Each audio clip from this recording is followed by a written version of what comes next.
Аз наблюдавам една вълна такава от последните, може би по-скоро 20 години, в която много основни концепции и символи, ако искате, бяха приватизирани за партийни цели. Ако започнем с патриотизма, че някакси вече обществото ни приема тезата, че ако си патриот, ти трябва да обуеш по турите, да пиеш 2 големи ракии в една мразовита януарска сутрин и да влезеш в реките на Тунджа. Иначе не си патриот. Някакси идеята за патриотизъм беше много изкривена и това чрез едни постоянни послания и наративи. После започна премина към националния флаг. Националния флаг много хора започнаха да го развяват като контрапункт на подкрепата за Украйна, когато започна тази война преди повече от 4 години, защото много наши съграждани излязоха с украински флагове да демонстрират своята подкрепа. Други пък излязоха с руския флаг, което не върви, макар че го виждаме и него. И сега едва ли не се противопоставя българския флаг на някакъв друг флаг и отново, ако си патриот, ти трябва да вееш постоянно българския флаг. И последните опити от последните 1-2 години са да се приватизира за партийни цели идеята за мир. Значи има някои политици, има някои партии, които настояват, че те са за мир, макар че да ни обясняват на нашите хора какво означава те са за мир. Кои са в случая тези партии?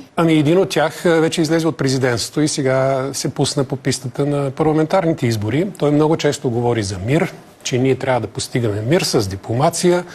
Ние не трябва да помагаме на Украйна, защото като помагаме на Украйна, ние удължаваме агонията и загиват повече хора. И други по партии от тези, които се състезават на предизборния терен в момента, те призовават за мир постоянно, но мир, ако навлезете една идея по-дълбоко, освен думичката мир, и ние всички сме за мир, реално това, което те правят, те призовават за капитулация на Украйна. В наш прагматичен интерес за нашата сигурност е Украйна да удържи тази атака. Защото няма съмнение, че ако Путин наложи своята воля над Украйна, той овладее Украйна по какъвто и да е начин, дали цялата територия, част от територията, марионетен режим в Киев и така нататък, Путин няма да спре там. Неговата следваща цел ще бъде цел в Европа. Подписването на това споразумение с доста голямо закъснение присъедини България към другите европейски и натовски страни, които по този начин са изразили своята подкрепа за Украйна. Допълнително развитие на съвместни отбранителни способности. Какви са тези съвместни отбранителни способности? Дронове. Дронове да правим заедно. Да, примерно да правим дронове заедно. Нещо, което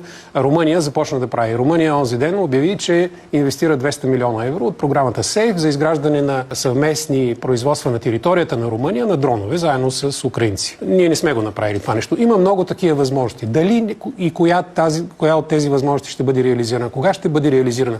Това е предмет на други договорености според законодателството на двете страни.